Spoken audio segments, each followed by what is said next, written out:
Hey there. Tonight, we're stepping into the darkest corner of medieval society. Not the king's court or the monastery's quiet cloisters, but to the edge of town, where the gallows stand and where one man carries a burden no one else will touch. This is the life of a medieval executioner in the 1300s and 1400s. A man feared, shunned, necessary, and utterly alone. If this kind of storytelling helps you unwind, feel free to like the video and subscribe, but only if it actually brings you peace. And let me know in the comments where you're listening from and what time it is right now. It's strangely comforting to know who else is out there drifting off to the same dark history. So dim the lights, let the shadows settle, and let's begin at the edge of everything. Section 1. The Inheritance. You were born in the year 1348 in a small house on the very edge of an English town. Not quite inside the walls, not quite outside. A liminal space, fitting for what your family represents. Your father is the town's executioner. Your grandfather was before him, and his father before that.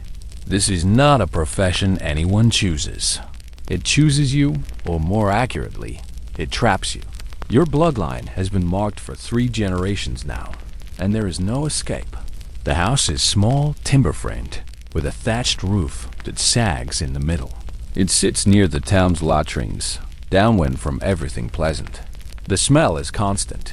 Rotting waste, animal carcasses, the sour tang of human misery. But you've lived with it your entire life. You don't smell it anymore. Or perhaps you do, and you've simply learned not to react. Your father is a large man, broad-shouldered, with hands scarred from decades of work.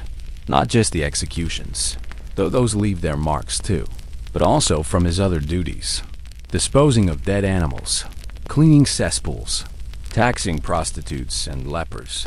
These are the jobs society deems too filthy for honest men, so they fall to the executioner. He doesn't speak much, your father. When he does, his voice is low, measured, careful. He's learned over the years that words can be weapons against him. A wrong phrase overheard in the market, a joke misunderstood, can turn a crowd hostile, so he stays quiet. He moves through the world like a shadow, always present, rarely acknowledged. Your mother is different. She was born into an executioner's family too. Her father was the headsman in a town 2 days' ride from here. That's how it works. Executioners marry executioners. No respectable family would allow their daughter to wed into this profession. The stain is considered too deep, the dishonor too permanent. So the families intermarry, creating small dynasties of death scattered across England, France, and the German states. She teaches you the household skills, how to stretch meager coins, how to preserve meat when winter comes, how to ignore the whispers when you walk through town. She's gentle with you, but there's a hardness in her eyes that wasn't there in the miniatures painted before her wedding. Life has worn her down, stone by stone. You have an older brother, Thomas. He's 16 now, already apprenticed to your father. You've watched him change over the past 3 years. He used to laugh easily, play rough games with the other boys in the lanes. But those boys don't speak to him anymore. Their parents forbade it. Now Thomas moves through the world with his shoulders hunched, his gaze always downward. He's learning the weight. You're 10 years old when your father first takes you to see an execution. It's a hanging. A thief caught stealing bread from the baker. The man is maybe 30, gaunt, desperate. He weeps as they lead him to the scaffold, a rough wooden platform erected in the town square. The crowd gathers early. Executions are public spectacles, entertainment for the masses. People bring their children. Vendors sell meat pies and ale. There's an almost festival atmosphere, which makes the whole thing more grotesque. Your father doesn't wear a hood. That's a myth. He told you once. Why hide your face when everyone already knows who you are? Instead, he wears his working clothes. A simple brown tunic, leather apron, sturdy boots. He looks like any craftsman, except for the rope coiled over his shoulder. He climbs the scaffold stairs. The crowd quiets. Your father is good at his work, and they know it. A clean execution is quick. A botched one can turn the crowd ugly. You've heard stories of executioners attacked, beaten, even killed by mobs when things went wrong. The condemned man is positioned. The noose is placed. Your father checks it carefully, professionally. Then he looks at the magistrate, who nods.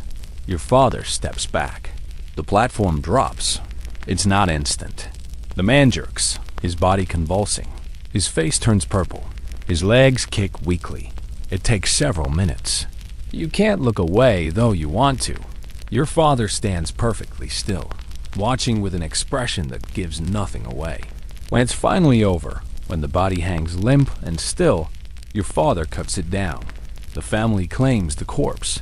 Someone in the crowd makes a joke. Laughter ripples through the square. Your father ignores it, coiling his rope, cleaning his hands with a rag. On the walk home, he finally speaks. "You'll do this someday," he says quietly. Not because you want to, because you must. Someone has to. You nod, not trusting your voice. It's not cruelty, he continues. It's duty. Remember that. The law demands it. The church blesses it. And we are the hands that carry it out.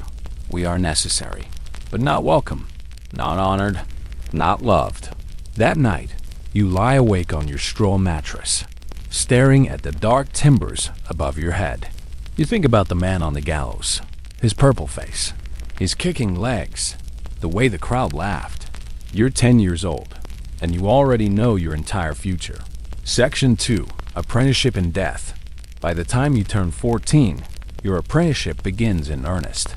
Thomas is 20 now, already performing executions under your father's supervision. He's become quiet, almost ghost-like. He goes through the motions of daily life with mechanical precision, but there's something missing behind his eyes. You wonder if the same thing will happen to you. The first lesson is not about killing. It's about isolation. You must understand your place. Your father says one cold morning as you sweep the floor of your small workshop. We are apart from them. Always have been.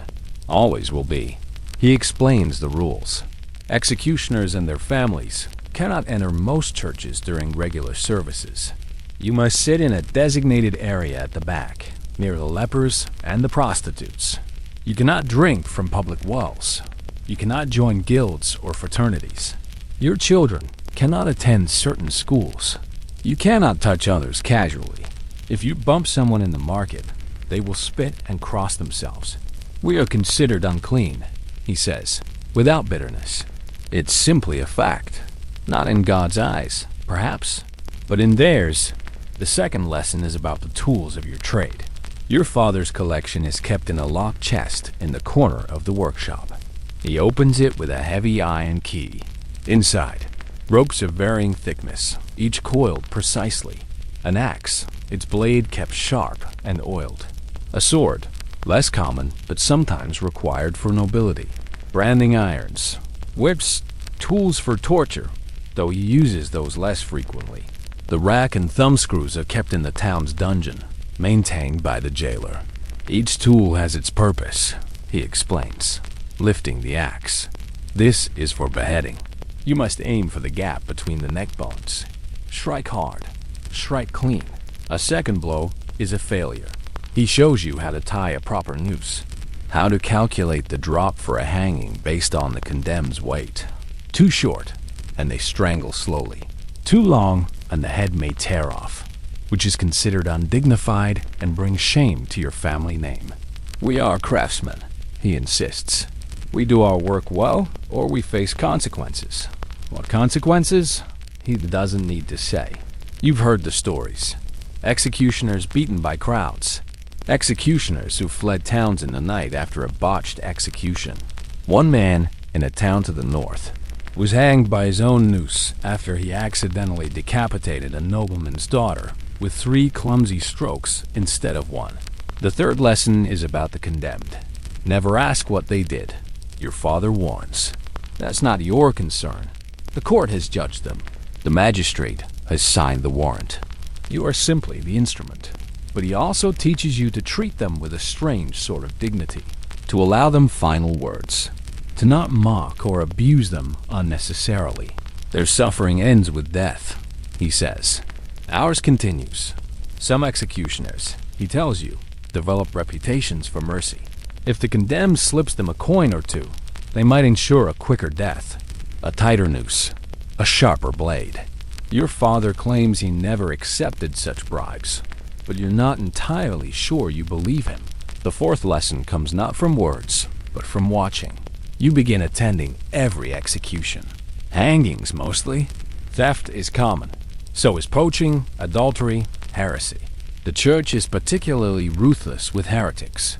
You watch men and women burned at the stake, their screams echoing across the square while priests chant prayers. Burning is not your father's favorite method. It's imprecise, difficult to control, and the smell lingers for days. But when the church demands it, he complies. He builds the pyre carefully, arranges the kindling, lights the fire. Then he steps back and waits. There's nothing else to do. You notice how he never watches their faces. He looks at the flames, at the crowd, at the sky. Anywhere but the dying person's eyes. You try to do the same, but you're not always successful. At 15, your father hands you the rope for the first time. It's a minor execution. A woman caught stealing from the church's poor box. She's old, frail, resigned to her fate. She prays quietly as they lead her to the scaffold. You climb the steps behind her, your hands trembling. Your father is there, watching. Thomas is there too, his face expressionless. You place the noose. Your hand shakes so badly you nearly drop it. The woman notices. She looks at you with something like pity.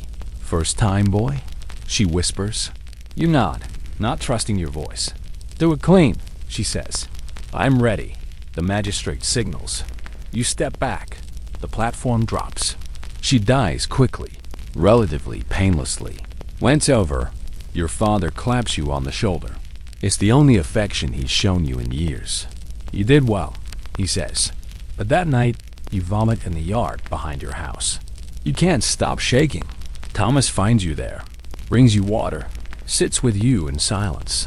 "It doesn't get easier," he finally says. You just get better at carrying it. Over the next 3 years, you perform 19 executions under your father's supervision. Hangings, mostly. 2 beheadings. 1 burning. Each one leaves a mark, invisible but permanent. You develop your own coping methods. You focus on the technical aspects. The knot, the blade angle, the timing.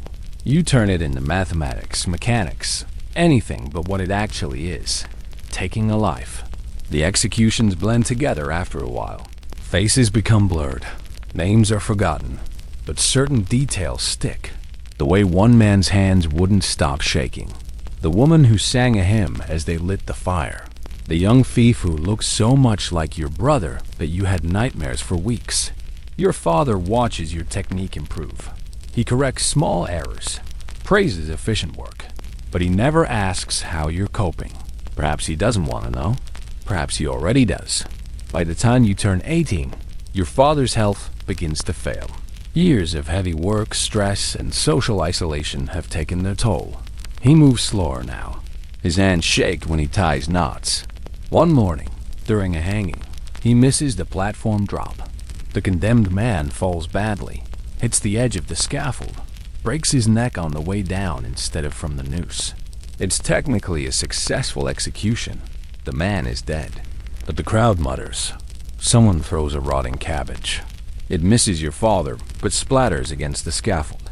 That night, he calls you and Thomas into the workshop. "The work will be yours soon," he says, looking at Thomas. "You're ready." Then he turns to you, and you'll assist him. Together, you'll continue. You want to refuse, to run, to find some other life, any other life. But where would you go? Who would hire an executioner's son? What guild would accept you? You're marked, branded by blood and profession. There is no escape. So you nod. You accept. You become what you were always meant to be. A hand of death in the service of justice. Section 3, a day's work. You wake before dawn, as always. The house is cold. November in England means frost on the windows, breath visible in the air. You dress quickly. Simple woolen tunic, leather breeches, boots that have been repaired more times than you can count.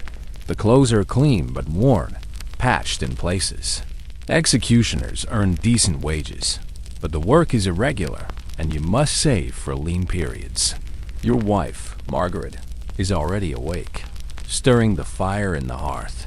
She's the daughter of an executioner from a town in Kent. You met at a gathering of executioner families 3 years ago. It wasn't love, not at first. It was practicality. Two outcasts recognizing their shared isolation. But over time, something genuine has grown between you. She understands the work in ways no outsider ever could. She doesn't ask if there's an execution today. She can tell by the way you move, the set of your shoulders. There's a rhythm to execution days, a particular tension.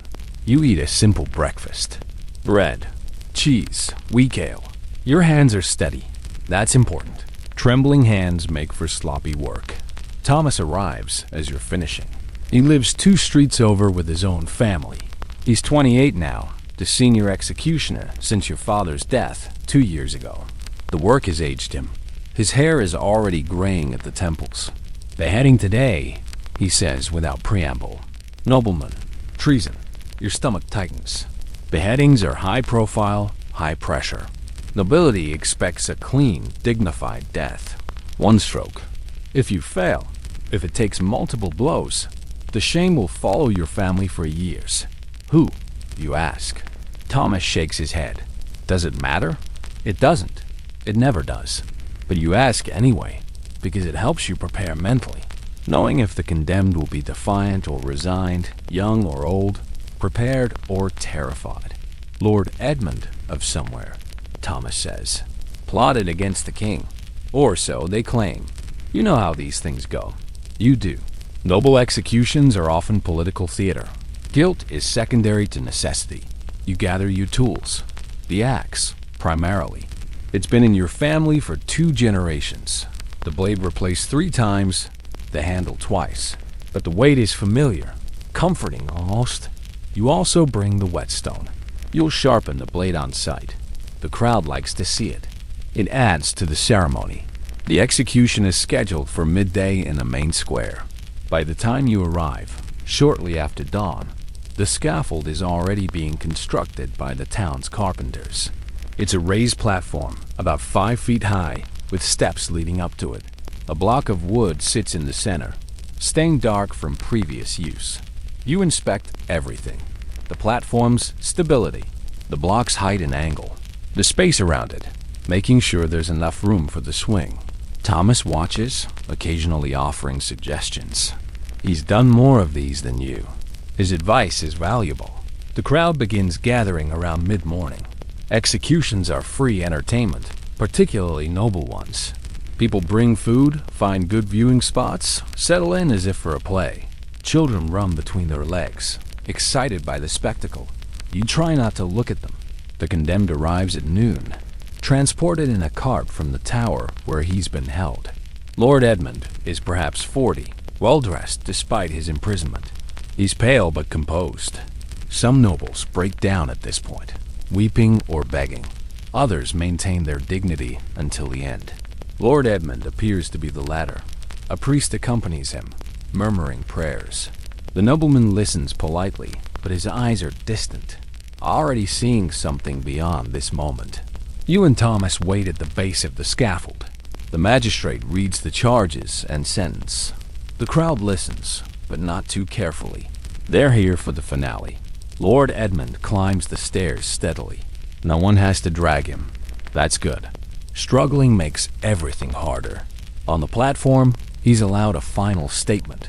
He speaks for perhaps 2 minutes, proclaiming his loyalty to the king, insisting his innocence. The crowd doesn't believe him. They never do, but they listen respectfully. Even spectacle has its rituals. Then he kneels at the block. This is the moment. Your mouth is dry. Your heart pounds. You've done this before, but it never gets easier. You lift the axe, feeling its weight. Thomas positions Lord Edmund's head properly, ensuring the neck is fully exposed. The nobleman's hands are trembling slightly, you notice, but his voice is steady when he speaks his last words. "Be swift," he says quietly. "Please." You nod. Though he can't see you, you raise the axe, sight along the blade, the gap between the vertebrae. That's your target. You breathe in. You swing. The blade falls true. Clean. Final. One stroke. Lord Edmund's head separates from his body and rolls slightly. Blood sprays across the platform. The crowd roars. Some in approval, some in disgust, most in simple release of tension. You step back, lowering the axe. Your hands are covered in blood. Thomas is already moving, beginning the cleanup. The body is removed. The head will be displayed on a spike at the town gate, a warning to other would-be traitors. A successful execution. Quick, clean, professional.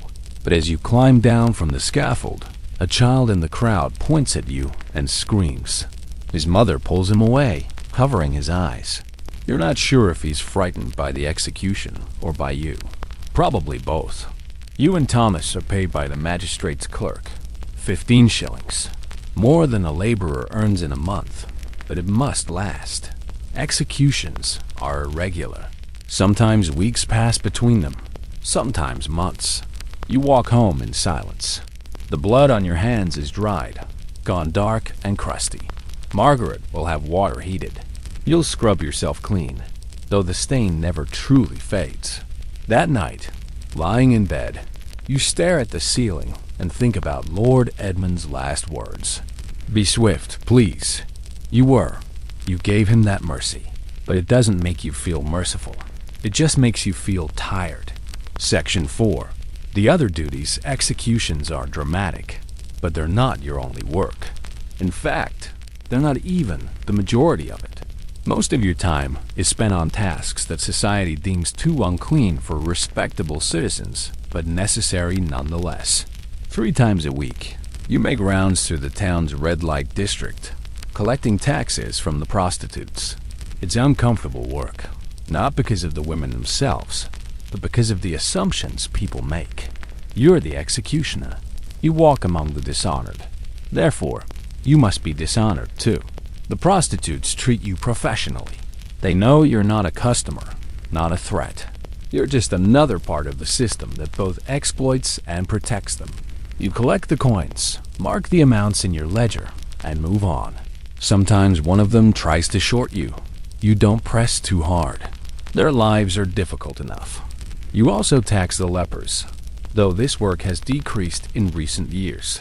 The leper colonies are mostly empty now. Some say the disease is dying out. Others claim it's God's mercy. You're not sure you believe in either explanation. The lepers who remain are pitiful creatures, their flesh rotting, their fingers and toes gone. They're forbidden from entering the town proper, confined to designated areas outside the walls. When you visit them, they don't meet your eyes. You're not sure if it's shame or indifference. Maybe both. One of your regular duties is disposing of dead animals. When a horse collapses in the street, when a pig is found diseased, when dogs are called for rabies, you're called. You drag the carcasses to the pits outside town, where they're burned or buried. The smell is overwhelming, especially in summer, but you've grown accustomed to it. This is knacker's work, considered deeply dishonorable, but it pays, and it's yours. You also maintain the town's latrines and cesspools. This is perhaps the worst task, though it's not frequent. Once every few months, the pits must be emptied. You and Thomas hire laborers, usually desperate men willing to endure anything for a few coins. Together, you shovel the waste into carts and transport it to fields outside town where it's used as fertilizer. The stench is indescribable. It clings to your clothes, your hair, your skin for days. No amount of washing fully removes it. People smell you coming across the street. But this too is part of your life. You are the man who deals with death, with filth, with everything society would rather not acknowledge. There are smaller tasks too. When stray dogs become too numerous, you're called to cull them. When the town needs someone to whip a criminal through the streets as punishment, you're there with the lash. When prisoners require torture to extract confessions, you turn the screws, work the rack, apply the heated irons. You hate the torture most of all. Executions, at least, have an endpoint. The condemned dies, and it's finished. But torture is prolonged, deliberate suffering.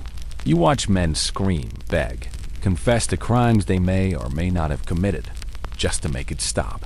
The church insists it's necessary. The law requires confessions, and you are the one with steady hands and no social standing to lose.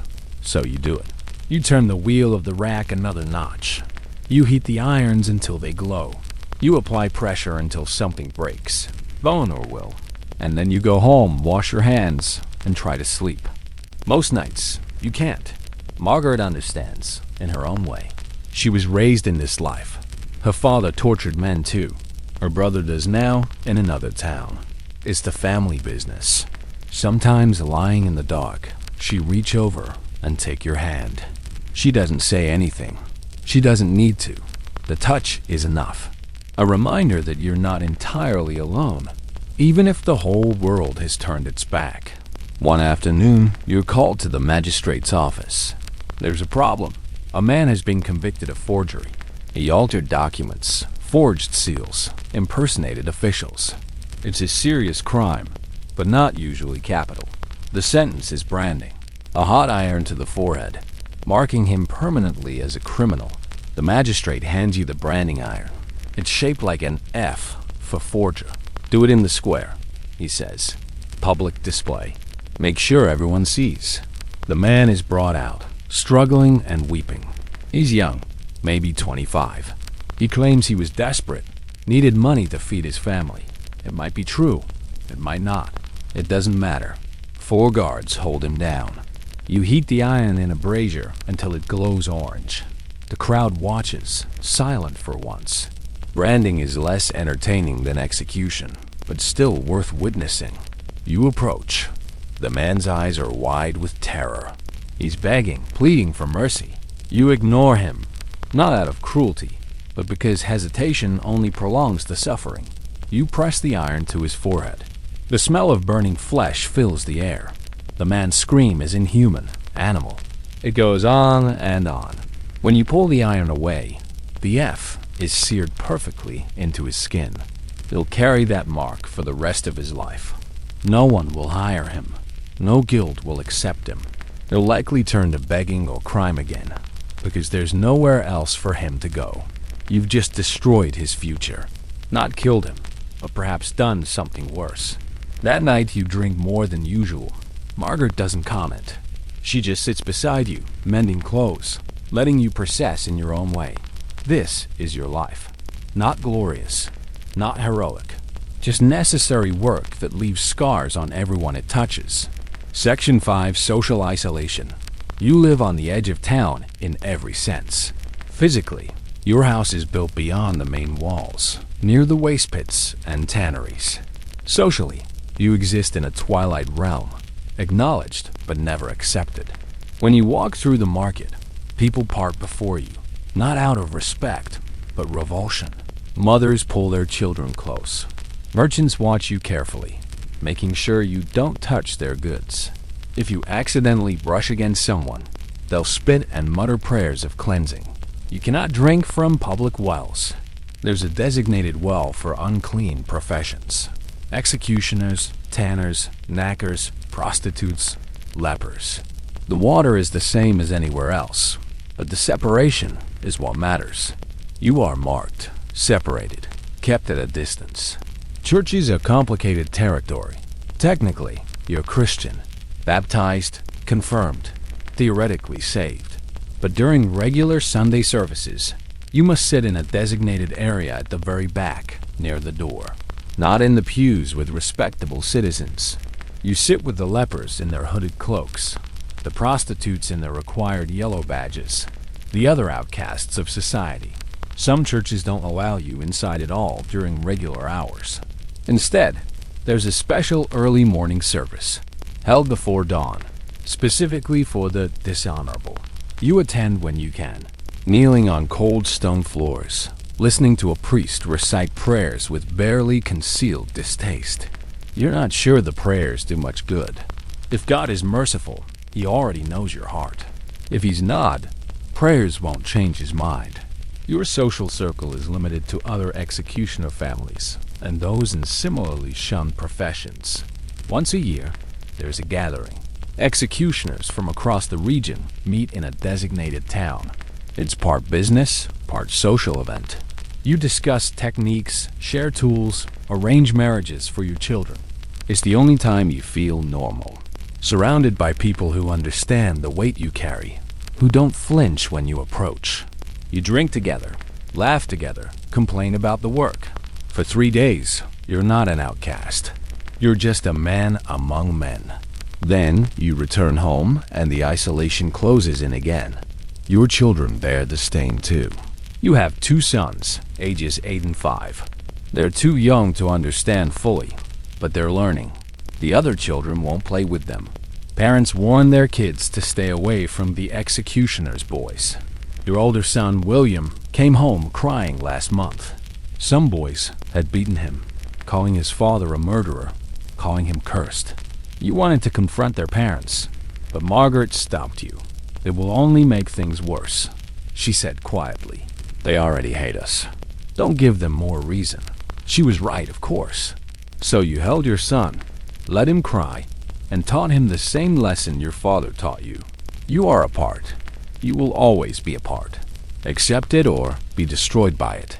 Your younger son, Robert, is still innocent enough to smile at strangers. They don't smile back.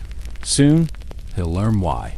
Sometimes you wonder what would happen if you just left, took your family, and walked away from this town, this profession, this life. But where would you go? Your face is known throughout the region. Your profession is recorded in church registries, tax rolls, legal documents. You cannot simply become someone else. And even if you could, your sons are already marked. Their names are entered in the same registries. Their futures are predetermined. There are moments of small kindness, though they're rare. The baker's wife, whose son you hanged 3 years ago for theft, once nodded to you in the street. Not a greeting, exactly, but an acknowledgement. Her son had been guilty. You had done your duty. She understood. A priest, newer to the town, once invited you to a private confession. He listened without judgment as you described the weight of the work, the nightmares, the constant isolation. He offered no absolution, but he listened. Sometimes that's enough. And there's Margaret, of course. She's your anchor, your reminder that you're still human despite everything. She touches you without fear. She speaks to you without guarding her words. She knows your darkest work and loves you anyway. At night, after the children are asleep, you sometimes sit together by the fire. You don't always talk. Sometimes silence is better. But her presence is a comfort. In a world that has rejected you, she has chosen you. That matters more than you can express. Your isolation extends to death as well. When executioners die, they cannot be buried in consecrated ground with respectable citizens. Instead, there's a separate section of the churchyard near the wall where the dishonorable are laid to rest. Executioners, prostitutes, suicides, excommunicates. Your father is buried there. When you visit his grave, there are never flowers. No one mourns executioners except their own families. You've already selected your own plot, next to your father's. It's strangely comforting to know where you'll end up. At least you'll be among your own kind. One evening, walking home from the market, you pass a group of young men drinking outside a tavern. One of them calls out, "There he goes, the king's killer." The others laugh. You keep walking. How many have you murdered, executioner? Does God keep count? You don't respond. Engaging only makes it worse. Your sons will burn in hell with you. That stops you. You turn, slowly, and look at the speaker. He's young, drunk, emboldened by his friends. You don't say anything. You just look at him. He falters. Despite everything, you're still an executioner. You've taken lives with your own hands. That carries a certain weight, a certain fear. You turn away and continue home. Margaret is waiting by the fire. She sees your face and knows something happened. She doesn't ask. She just makes space for you by the hearth and hands you a cup of ale. You sit in silence, grateful for the only person in the world who doesn't see you as a monster. Section 6. The Tools of Death. Your workshop is small, built against the back of your house. It's where you maintain your tools, practice your techniques, and occasionally teach your older son the basics of the profession he'll inherit whether he wants it or not. The centerpiece is your collection of ropes. Hanging is the most common method of execution in England during this period, and a good executioner has ropes of varying lengths and thicknesses. Each is carefully coiled, stored in a dry place to prevent rot. The quality of the rope matters enormously. Too thick, and it won't tighten properly. Too thin, and it might snap under the condemned's weight. You prefer hemp, sturdy and reliable, though it's expensive. Some executioners use cheaper materials and suffer the consequences when executions go wrong. You've developed a system for calculating the drop. It's based on the condemned's weight and neck thickness. Too short a drop, and they strangle slowly, kicking and choking for minutes. Too long, and the rope might decapitate them, which is considered undignified. The ideal execution, you've learned, involves a drop that breaks the neck quickly while leaving the head attached. It's a narrow margin, and you don't always achieve it, but you try. The noose itself has a specific design. 13 coils in the knot, positioned just so. Some say the number 13 is bad luck. You're not sure you believe in luck anymore, good or bad. But the 13 coils do create the right amount of pressure and twist to ensure a cleaner death. Your axe is your second most important tool. It's large, heavy, double-bladed. The handle is oak, replaced every few years as it wears. The blade is steel, kept sharp enough to split a hair. You oil it after every use, checking for nicks or damage. Beheading requires precision. The condemned kneels at a block, neck extended. You must swing hard enough to sever the spine and major blood vessels in a single stroke. Miss, and you'll have to swing again. And again. There are stories of executions requiring 5, 6, even 10 strokes before the head finally came free. You've never needed more than 2. That's your professional pride. The sword is less common, usually reserved for nobility who pay extra for what's considered a more honorable death. The technique is different from the axe. You stand beside the condemned rather than above them. The swing is horizontal rather than downward. It requires different muscles, a different sense of timing. You practice regularly in your workshop, swinging at a wooden post. Margaret complains about the noise, but she understands. If you fail in public, the consequences are severe. Branding irons are simpler tools, but no less important. Each is shaped into a letter or symbol. F for forger, T for thief, H for heretic. You heat them until they glow, then press them to flesh. The mark is permanent, a stigma carried for life. You also maintain several whips. Public whipping is a common punishment for minor crimes. The condemned is tied to a post and lashed a specific number of times as determined by the magistrate. 20 lashes, 30, 50. You count carefully, striking with consistent force. Too gentle, and you're accused of showing mercy to criminals. Too harsh, and you might kill them accidentally, which upsets the legal process. It's a balance, like everything else. Your torture implements are kept separate, locked in a chest. You don't like even looking at them. The thumb screws, small but devastating. The rack, stored disassembled in a corner. The branding irons used not for marking, but for pure pain. Torture is legal, even encouraged by church authorities who believe pain can extract truth. You're not convinced. You've seen innocent men confess to anything after hours of suffering. You've seen guilty men maintain their lies until their bodies broke. But it's not your place to question. You're the instrument, not the judge. One afternoon, William watches you sharpen the axe blade. He's 11 now, old enough to start learning the technical aspects of the work. Does it hurt them? He asks quietly. You pause, considering your answer. You could lie. Tell him it's quick and painless. But he'll learn the truth eventually. Better he hear it from you. Sometimes, you say, if the work is done well, it's quick. A few seconds of pain, then nothing. But if it's done poorly, yes, it hurts. That's why we practice. Why we keep our tools sharp and our skills honed. We owe them that much. Even if they're criminals, Especially then. They're criminals, yes, but they're still people. And taking a life is a serious thing, even when the law demands it. William nods slowly, absorbing this. You return to sharpening the blade, the rhythmic scrape of stone on steel filling the workshop. This is the legacy you'll pass to your sons. Not land or titles or respect. Just tools, techniques, and the weight of necessary work. Later, as William heads back to the house, he turns. Father, do you think God forgives us? The question catches you off guard. You set down the whetstone. I don't know.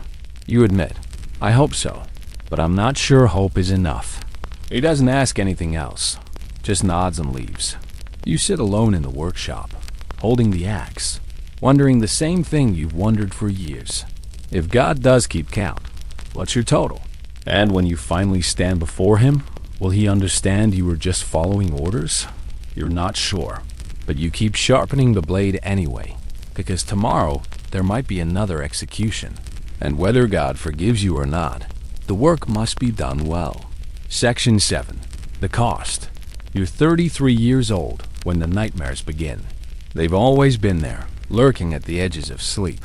Brief flashes of faces, of blood, of screaming.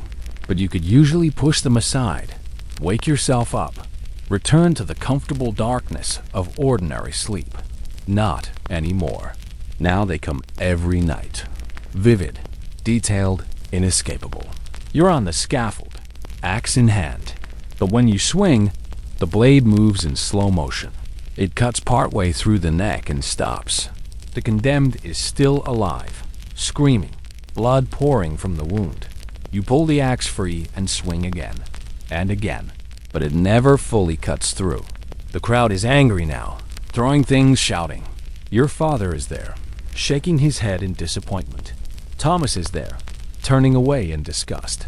And you keep swinging, keep trying, while the screaming goes on forever. You wake gasping, covered in sweat. Margaret is already awake beside you, her hand on your shoulder. The dreams again? She asks softly. You nod, not trusting your voice. She doesn't offer platitudes or false comfort. She just stays beside you until your breathing calms, until you can face the darkness again. The dreams are not your only symptom. You've developed a tremor in your hands. It's slight, barely noticeable during daily tasks, but you notice it, and you worry about what it means. An executioner's hands must be steady. A tremor can mean the difference between a clean death and a butchered one. If the tremor worsens, if it becomes visible, your career is over. And then what? You have no other skills, no other prospects. You begin drinking more. Not enough to be drunk during the day, but enough to quiet the thoughts at night. Enough to make sleep possible, even if it's not restful. Margaret notices, but doesn't comment. She knows better than to fight battles that can't be won.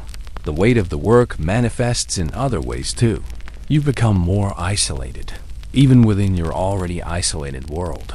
You spend less time with Thomas, less time with other executioner families. You prefer solitude, the quiet of your workshop, the company of your tools. People are complicated, messy, unpredictable. Tools are simple.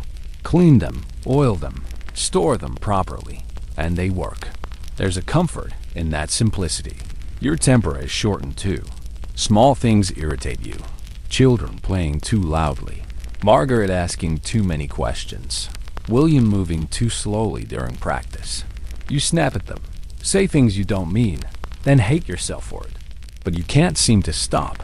The anger is always there, just below the surface, waiting for an excuse to emerge. One evening, after a particularly difficult execution, you find yourself in a tavern on the edge of town, not a respectable establishment. This is where the outcasts drink. Criminals, prostitutes, day laborers, and you. You order ale and sit alone in a corner. The other patrons give you space. Even here, among the rejected, you're set apart.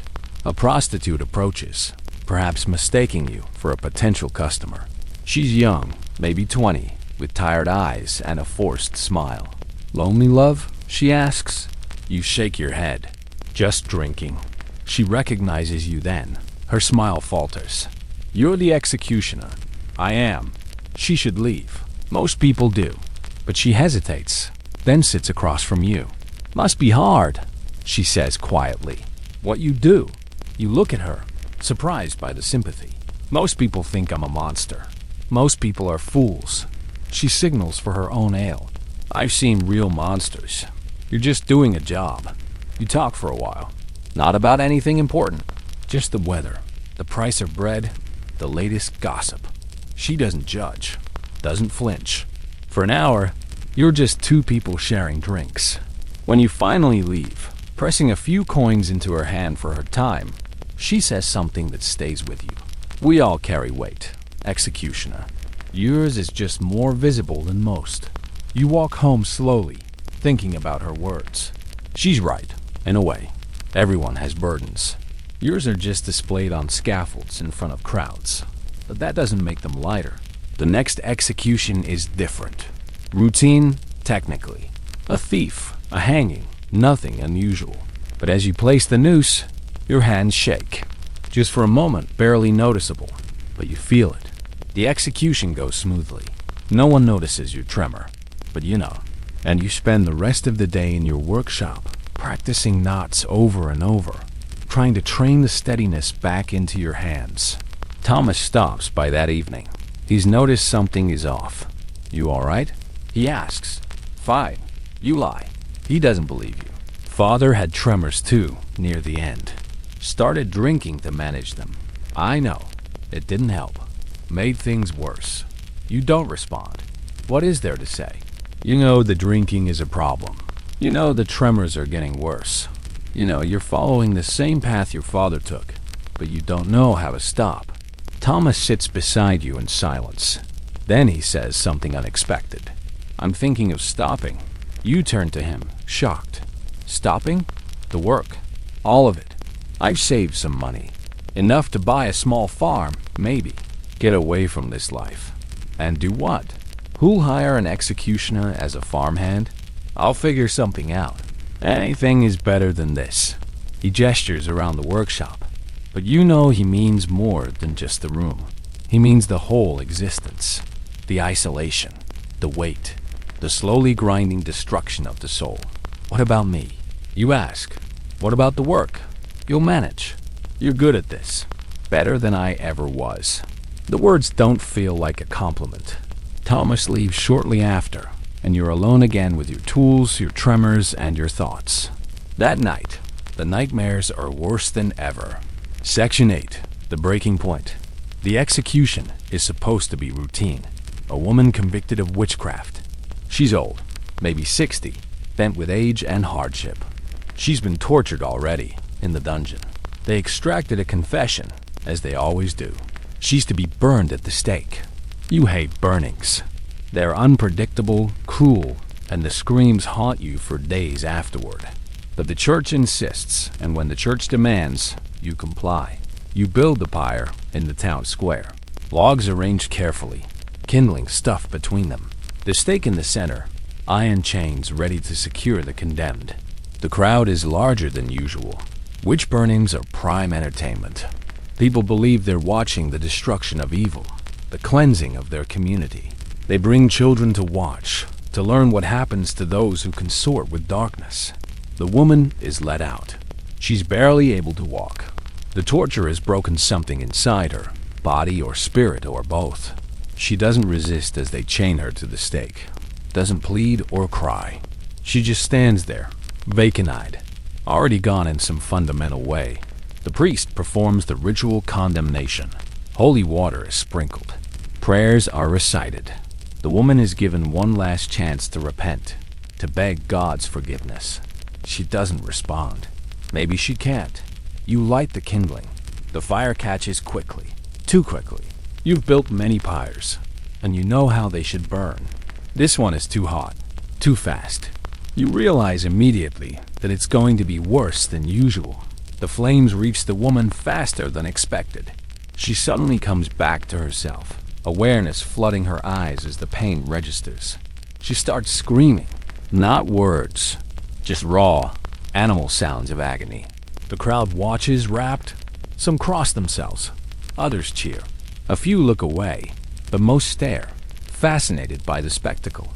You force yourself to watch. It's your responsibility. You lit the fire. You must see it through. The woman's clothes catch. Her hair ignites. The screaming intensifies. She's pulling against the chains now, trying to escape, but there's nowhere to go. The metal is heating up, burning her where it touches. The smell hits you.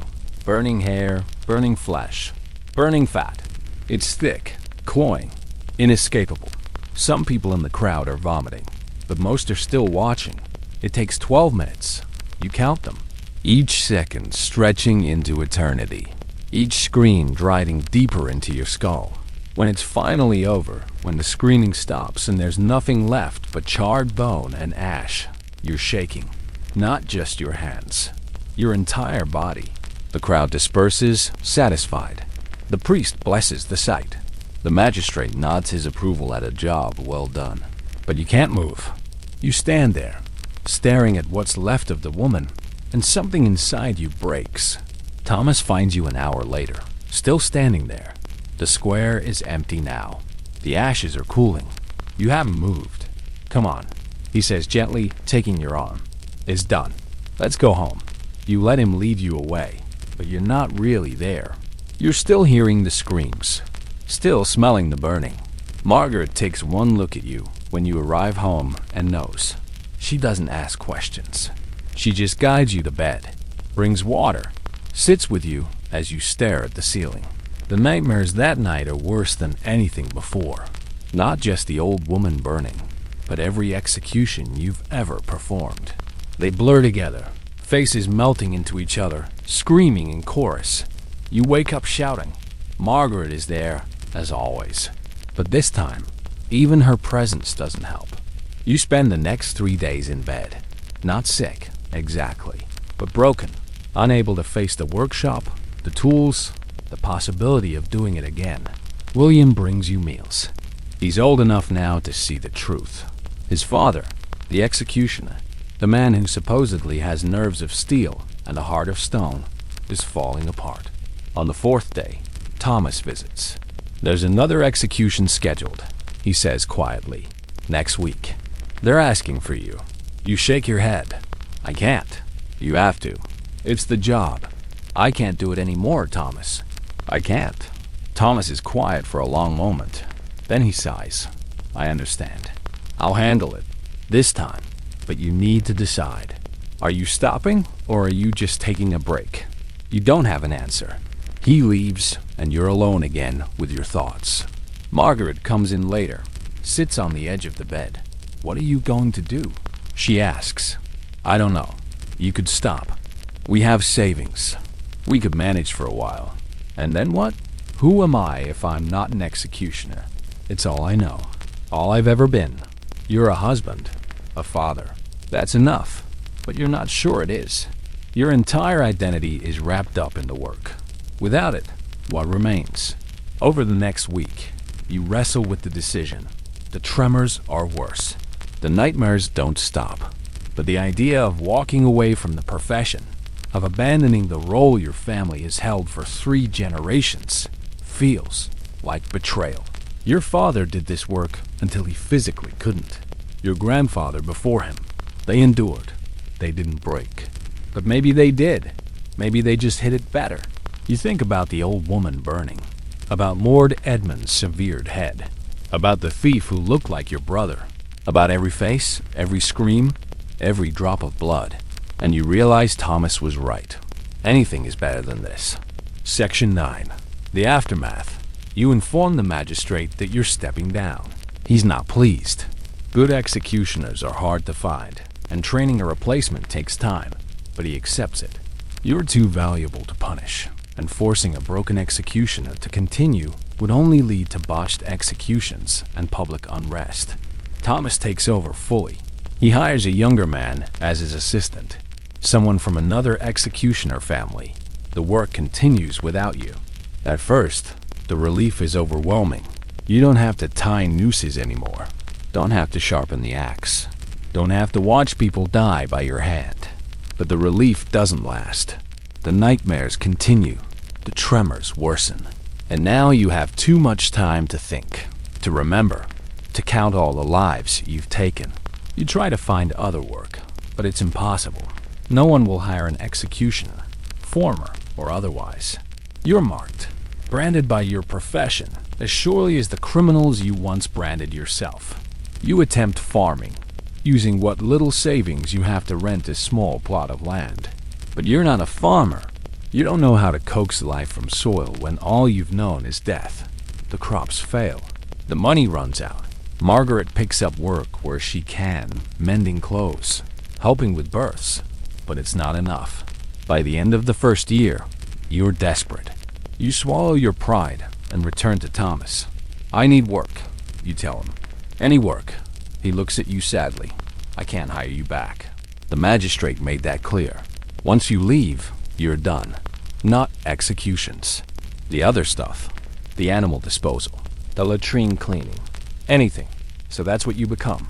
Not an executioner anymore. Just a knacker, a cesspool cleaner, a man who deals with filth because no one else will. It's degrading work, but it keeps your family fed. Barely. The isolation, which you thought might improve after leaving the executioner's role, actually worsens. At least as an executioner, you had a certain grim respect. People feared you, but they acknowledged your necessity. Now you're just pathetic. A failed executioner reduced to shoveling shit. Even the prostitutes and lepers treat you with pity. Your sons are old enough now to understand what happened. William is 15, Robert 12. They know their father broke, failed, became something less than he was. William, at least, is relieved. He won't have to follow in your footsteps now. The profession ends with you. Thomas has his own sons to train. Your boys are free. But free to what? They're still executioners' children. Still marked. Their prospects are limited. Their futures constrained by blood and history. Robert, surprisingly, seems angry about it. He's the younger one, the one you thought might escape.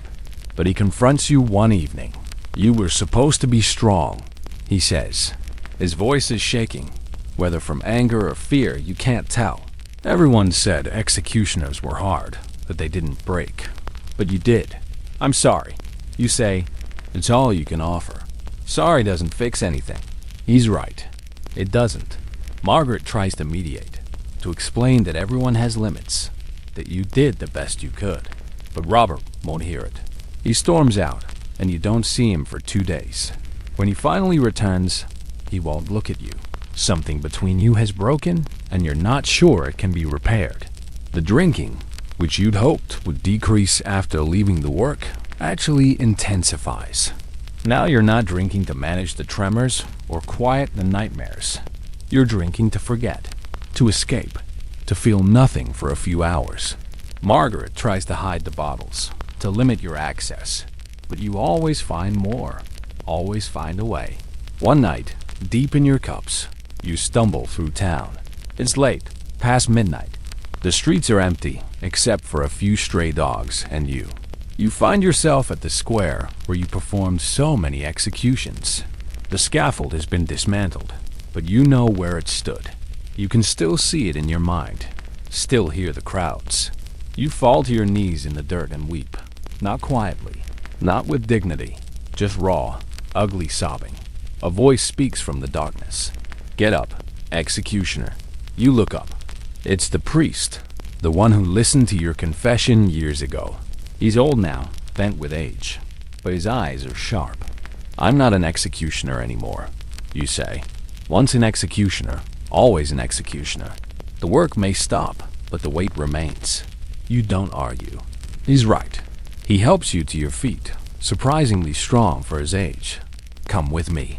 He leads you to the church. It's empty at this hour, dark except for a few candles burning near the altar. He guides you to a pew and sits beside you. How many? He asks. What? How many did you execute? You have to think about it. You kept count for a while, but then you stopped. 37, you finally say. Over 12 years. And how many haunt you? All of them. The priest nods. God knows you were doing his work. The law is divine. Justice is sacred. The executions were necessary. Then why do I feel damned? Because you're human. Because taking a life, even a guilty one, even under orders, leaves a mark. It's supposed to. If it didn't, if you felt nothing, then you truly would be a monster. You want to believe him. Want to think that your suffering has meaning, that your broken state is somehow proof of your humanity. But you're not sure. The priest stays with you until dawn. When you finally leave the church, the sun is rising, painting the sky in shades of gold and red. You go home. Margaret is awake, worried. You tell her where you were, what the priest said. Do you believe him? She asks. I want to. Then start there. Want to believe. Maybe someday you will. It's not absolution. It's not healing. But it's something. A direction, perhaps. A possibility. You still clean cesspools. Still dispose of dead animals. Still drink too much and have nightmares. Still feel the weight of 37 lives pressing down on your shoulders. But you keep going, because what else is there? William trains as a carpenter. It's not a prestigious profession, but it's honest work. He's good with his hands, careful and precise. Skills inherited from you, ironically. You taught him to be precise with the axe. He uses that precision to build instead of destroy. Robert eventually forgives you, or at least stops being openly angry. He becomes a messenger, carrying letters between towns. It keeps him moving, never staying in one place long enough to be known as the executioner's son. Margaret grows older alongside you. The work has aged her, as it has aged you. But she's still there, still steady, still the one constant in a life of variables. And sometimes, on quiet evenings, you sit together and don't talk about the past. Don't talk about the executions, or the nightmares, or the wait. You just sit, and that's enough. Section 10, the end. You die at 47. Not old by some standards, but ancient for an executioner. The work, the drinking, the wait, they all take their toll. It starts with a cough. Just a tickle at first, easy to ignore. But it worsens over weeks, becoming wet and rattling. You cough up blood one morning, dark and thick. Margaret insists you see a physician, but physicians won't treat executioners. So you see a healer instead, a woman who deals with outcasts and the poor. She examines you, listens to your chest, and shakes her head. Your lungs are filled with fluid, she says. There's nothing I can do. How long? Weeks, maybe months if you're lucky. You're not sure luck applies to you anymore. You return home and tell Margaret. She doesn't cry. She's too strong for that, too practical. But her eyes are red when she turns away. The coughing worsens. Breathing becomes difficult. You spend most of your days in bed, staring at the ceiling, listening to the sounds of life continuing outside your window. William visits often, bringing his children. You have grandchildren now, 3 of them. They're too young to understand what you were, what you did. To them, you're just a grandfather, wheezy and weak. Robert visits less frequently. He's busy with his work, traveling between towns. But when he does come, he sits beside your bed and tells you about the places he's seen. You listen, grateful for the distraction. Thomas comes one afternoon. He's older too, grayer, slower, but still working. I'm stopping next year, he says. My son is ready to take over. Good. You manage between coughs. Get out while you can. He nods. I understand now why you left. I didn't then, but I do now. You grip his hand weakly. No words needed. The priest visits regularly. He prays over you, offers last rites, prepares your soul for whatever comes next. You listen to the Latin words, not understanding, but finding comfort in their rhythm. One night, when the pain is particularly bad and breathing feels like drowning, you ask Margaret the question that's been haunting you. Do you think God will forgive me? She takes your hand. I think God already has. You're the one who hasn't forgiven yourself. Maybe she's right. Maybe the real judgment has been the one you've been carrying all along. Not divine condemnation, but human guilt. The faces still come to you in your final days. Not in nightmares anymore, but in quiet moments. The old woman burning, Lord Edmund kneeling, the thief with his purple face. All 37 of them. You remember their names, finally. You tried to forget for so long, but now, at the end, they return. Each one, each life you took. You whisper them aloud, one by one. A litany, a confession, a remembrance. Margaret holds your hand through it all. When the end comes, it's quiet. No drama, no final words of wisdom. Just a slow fading, like a candle burning down. Your last thought is not of the executions, or the weight, or the isolation. It's of Margaret's hand in yours. Warm, real, present, and then nothing. They bury you in the executioner's section of the churchyard, beside your father. No grand ceremony, just a simple service attended by your family and a few others from the outcast community. The priest speaks briefly about duty, about burden, about the complexity of God's justice. It's a kind eulogy, kinder than you expected. William carves a simple marker, just your name and dates. No mention of profession. In death, at least, you're allowed that small dignity. Margaret visits your grave regularly for the rest of her life. She brings flowers, pulls weeds, talks to you about the grandchildren and the weather and the small happenings of daily life. She never remarries. She doesn't need to. She had one husband, one love, and that was enough. When she dies, years later, she's buried beside you, your names side by side in worn stone. And slowly, over decades, your stories fade. The executions are forgotten. The names blur. The weight that pressed down on you so heavily dissipates into time. But something remains. In the church records, in the family histories, in the blood of your descendants. You were an executioner in medieval England, a necessary man doing necessary work. Neither hero nor villain, just human, struggling under an inhuman burden. And in the end, perhaps that's enough. Perhaps that's all anyone can be. The square where you performed executions is now a market. People buy bread there, sell fish, gossip about their neighbors. They walk over the spot where the scaffold stood without knowing, without thinking about the blood that once soaked into that soil. The gallows are dismantled. The tools are melted down or lost. The rope you tied so many knots with has rotted away. But somewhere in the shadows, the weight remains. Not on you anymore. You've laid it down at last, but on others. On every society that demands death as justice. On every person forced to be the hand that strikes. The executioner's profession continues for centuries after you. Your son William's descendants avoid it. Robert's children scatter, but other families take up the work. Other men stand on scaffolds and tie nooses and swing axes. The weight passes on. It always does. Someone must carry it. Someone always will. Until societies change. Until justice finds other forms. Until the gallows finally come down for good. But that's far in the future. Beyond your time. Beyond your knowing. For now, rest. You've earned it. You carried the weight as long as you could. You did the work no one else would do. You suffered for it. Broke under it. But you endured. And maybe, in whatever comes after, there's understanding. Maybe the God you served and feared looks at your life not with judgment, but with compassion. Maybe he sees the weight you carried and says, enough. Rest now. Or maybe there's nothing. Just darkness and peace and the absence of burden. Either way, you're free. The executioner is dead. And the man you were, beneath all the blood and weight, can finally rest. Sleep well.